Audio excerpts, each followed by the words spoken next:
Hello friends, welcome to my YouTube channel Chauhan sir classes. और मैं doctor Chauhan आपके लिए लाया हूँ आज बहुत ही बढ़िया इंटरेस्टिंग नॉलेजेबल वीडियो, जिसका टॉपिक है microbiota in health and disease. Microbiota in health and disease. तो as you know that what is the microbiota? Micro means microbes, biota living organism in health and disease. It means what are the role of microbiota in your health, in human health and their disease. So microbiota having important role, and in this videos I will explain introduction, development of microbiota, types of microbiota, importance of gut microbiota, role of microbiota in human health, role of microbiota in human diseases, and factor affecting on microbiota. Microbiota means these are the microbes are already living inside the human. Maybe it present in your lungs, it present in liver, kidney, and mostly microbes are present in intestine, large intestine and small intestine. It's also present in our stomach, it's also present in our mouth. So now come to the next slide. This diagram is showing we are more bacteria than human, because millions of bacteria already present in the human surfaces and inside the body. So this diagram is showing these are the bacteria already, human body covered by the bacteria. And now we are really more bug than man. This is the reality. Human as microbiomes, 10 to 100 trillion microbes in human intestine. More than, it's showing in the range 10 to 100 trillion microbes in human intestine, and 3 million genes. These microbes having 3 million genes. And if we are talking about the genomic structure of the microbes, that terminology called as microbiome, and without the genomic structure it is called microbes. So 100% human, but humans have more than 90% microbes, and only 10% human cells, and 10% human cells mixed with 90% of microbes, then 100% human. It is very interesting fact. We are more bacteria than human. This already I told you, human having 23,000 gene, and microbiome contribute 33 lakhs. Now microbiome versus microbiota. So as you know, microbiome, it means genomic structure of the microbes, and these are the microbes: bacteria, fungi, protozoa, viruses. Microbiota can refer to all the microorganisms found in an environment. And these are the development of microbiota. How to develop the microbiota? तो मैं आपको बताऊं, जैसे एक pregnant women होती है, तो उसके बच्चे के अंदर आप देख रहे हैं 0 to 1 मंथ में जो है डेवलपमेंट स्टार्ट हो जाता है माइक्रोबायोटा का। और उसके बाद जब वो बर्थ के बाद 0 to 1 आप देख रहे हैं, जब बच्चा पैदा होता है तो वो क्या होता है, बिल्कुल स्टेराइल, उसका जो है इंटेस्टाइन बिल्कुल फ्री फ्रॉम माइक्रोबायोटा होता है। इसलिए कहते हैं कि माँ का दूध बहुत ही आवश्यक है, क्योंकि जिससे कि अच्छे वाले माइक्रोबायोटा यानी कि अच्छे वाले माइक्रोब्स जो है बच्चे में डेवलप हो सके। ये इसका एक कारण होता है। दूसरा हम आपको बता दें, अगर प्रेगनेंसी किसी महिला की सिजेरियन होती है या फिर वो एक नॉर्मल डिलीवरी होती है, तो दोनों के जो बच्चा पैदा होगा, एक सिजेरियन वाला बच्चा और एक नॉर्मल डिलीवरी वाला बच्चा, तो जो नॉर्मल डिलीवरी वाला बच्चा है they having lot of beneficial bacteria in gut. उसके अंदर पैथोजेनिक बैक्टीरिया तो कम रहेगा ही, क्योंकि हॉस्पिटल एक्वायर्ड इन्फेक्शन है। सिजेरियन होगा तो ओबियसली कहाँ होगा, हॉस्पिटल में होगा, तो हॉस्पिटल के बैक्टीरिया भी उसके अंदर शुरू से ही इन्फेक्ट करेंगे बच्चे को। और जब बच्चा पैदा होता है तो उसका क्या होता है, स्टेराइल होता है जीआई ट्रैक्ट, क्लियर। तो जो वेजाइनल डिलीवरी है, नॉर्मल डिलीवरी है, उसमें लैक्टोबैसिलाई की मात्रा सबसे ज़्यादा होगी। जैसे कि आप जानते हैं तो लैक्टोबैसिलस वेजाइनल सेल्स में सबसे ज़्यादा होता है, तो वहाँ पे क्या होगा, वेजाइनल डिलीवरी आप देख रहे हैं लैक्टोबैसिलस, और जो सिजेरियन होगा उसमें स्टेफिलोकोकस, कोनिबैक्टीरियम, प्रोपियोनोबैक्टीरियम, इस तरह की स्पीसीज़ वाले बैक्टीरिया जो पैथोजेनिक हो जाते हैं वो ज़्यादा होंगे। अब देख रहे हैं आप, जैसे कि जैसे जैसे बच्चा 0 to 1 मंथ होता है तो उसमें जो है एंटीरोबैक्टीरिया, बाइफिडोबैक्टीरिया, बैक्टीरियोइड्स, ये सब फ्यूमिगेटस, ये सारे जो है डेवलपमेंट होता रहता है। अब जब वो चाइल्डहुड, जब बचपन वाला बच्चा हो जाता है तो उसमें जो है इस तरह के बैक्टीरिया, प्रोटियोबैक्टीरिया और बैक्टीरियोइड्स, फर्मिक्यूटस एंड TNF अल्फा का लेवल भी बढ़ेगा और IL-10 भी बढ़ेगा, IL-4 का लेवल। तो ये these are the development of microbes.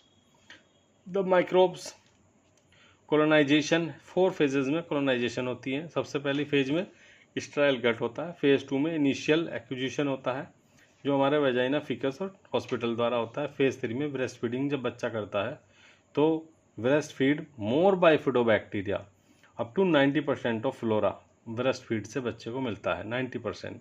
और अगर बच्चा बोतल फीड करता है तो it is more diversity, more bacteroides and clostridial species. तो गुड बैक्टीरिया की संख्या उसमें बोतल फीड में नहीं होती है। फेज 4 में स्टार्ट ऑफ सॉलिड, जब वो बच्चा खान पीन करने लगता है, एक तरह से अनाज खाने लगता है, तो उसमें जो है फर्मिक्यूटस बैक्टीरियोइड्स होंगे एंड चाइल्डहुड में बाइफिडोबैक्टीरिया आ जाता है।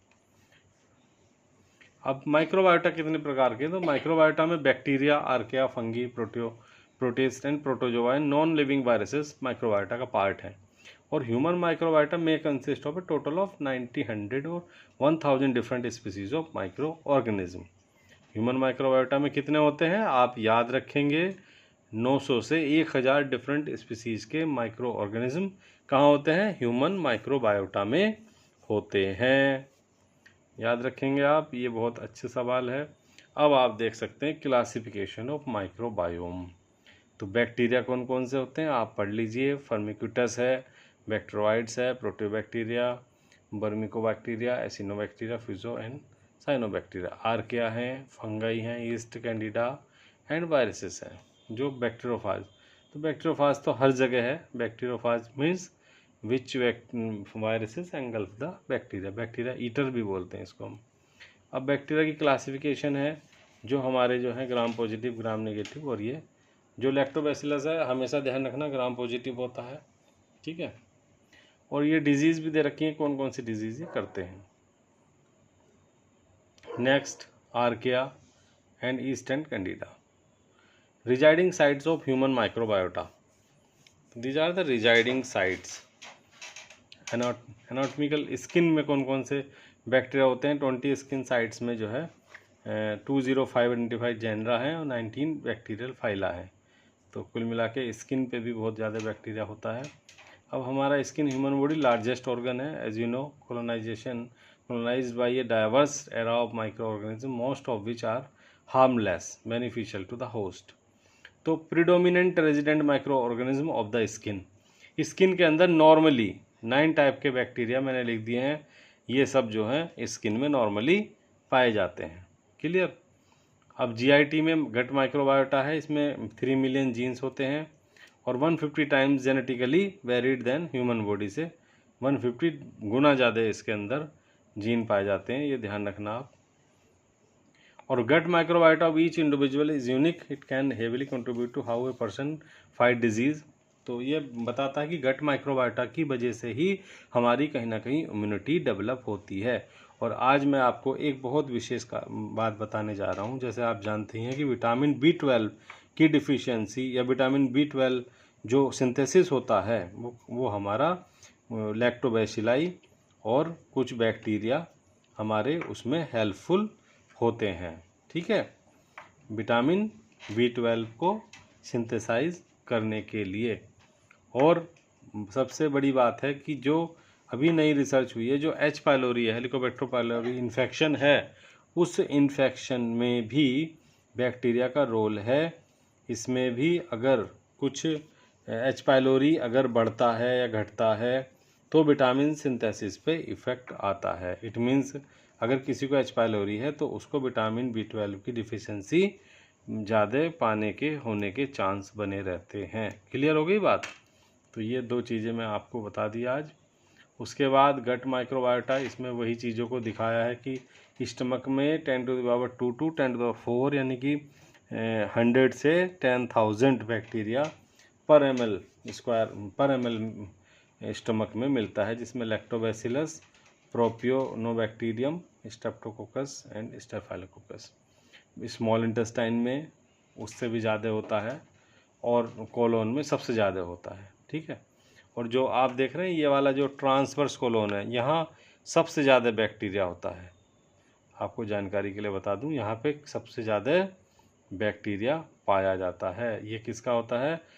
स्मॉल इंटेस्टाइन होती है। लार्ज इंटेस्टाइन का जो पार्ट होता है ना, डिसेंडिंग कोलोन, जो तो होता है असेंडिंग, डिसेंडिंग, ट्रांसवर्स कोलोन। कौन सा होता है ये? ट्रांसवर्स। ऐसे ट्रांसवर्स है ना, तो असेंडिंग, ट्रांसवर्स, डिसेंडिंग। तो ये ट्रांसवर्स कोलोन में having more than as compare to other side of the large intestine. तो हमारे लिए ये आगे है कि कहाँ कहाँ का बैक्टीरिया जो है कहाँ मिलता है। और ये सबसे अच्छी चीज़ है कि माइक्रोबायोटा का रोल क्या है।